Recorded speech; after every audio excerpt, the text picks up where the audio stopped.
मल्हार नावाचा एक मच्छीमार होता, जो आपल्या पत्नीसोबत समुद्राजवळच्या झोपडीत राहायचा. तो दररोज मासेमारीसाठी समुद्रात जात असे आणि एके दिवशी त्याच्या जाळ्यात एक मोठा सोनेरी मासा पकडला गेला. तो मासा मल्हारला म्हणाला, ओ मच्छीमार दादा, कृपया मला जाऊ द्या. मल्हारला खूप आश्चर्य वाटले. तो एक दयाळू माणूस होता. त्यांनी माशाला जाऊ दिले व मल्हार रिकाम्या हाताने घरी गेला. त्याने त्याच्या पत्नीला माशाबद्दल सांगितले. त्याची पत्नी फारशी दयाळू नव्हती. मूर्ख माणसा, तू माशाला का जाऊ दिलेस? समुद्रात परत जा आणि माशाला बोलाव. तो नक्कीच एक जादूचा मासा असेल. माशाला तुझी इच्छा पूर्ण करण्यास सांग. म्हणून मल्हार परत समुद्रात गेला आणि माशाला हाक मारली. अरे माशा, कृपया माझी एक इच्छा पूर्ण कर. माशाने निळ्या समुद्रातून डोके वर काढले आणि म्हणाला, तुझी इच्छा काय आहे?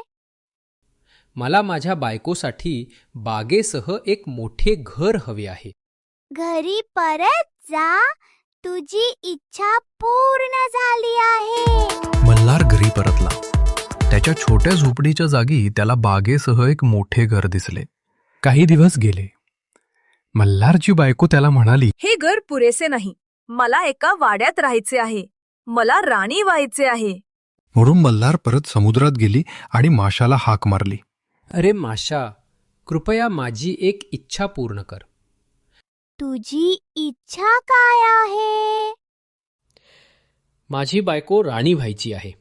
घरी परत जा, तुझी इच्छा पूर्ण झाली आहे. मल्हार घरी परतला. मोठ्या घराच्या जागी त्याला एक किल्ला दिसला. किल्ल्यामध्ये अनेक इमारती आणि बुरुज होते. किल्ल्याभोवती अनेक बागा होत्या. किती सुंदर किल्ला आहे. आता तू आनंदी आहेस का? आपण पाहू, त्याची पत्नी म्हणाली. काही दिवस गेले. मल्हारच्या पत्नीने त्याला हाक मारली. हे माझ्यासाठी पुरेसे नाही.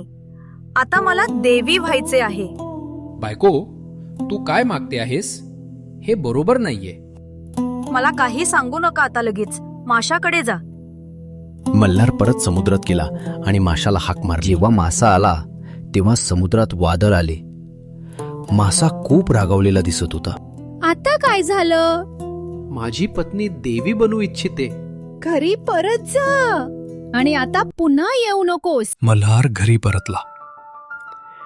मोठ्या वाड्याच्या जागी त्याला त्याची छोटी झोपडी दिसली.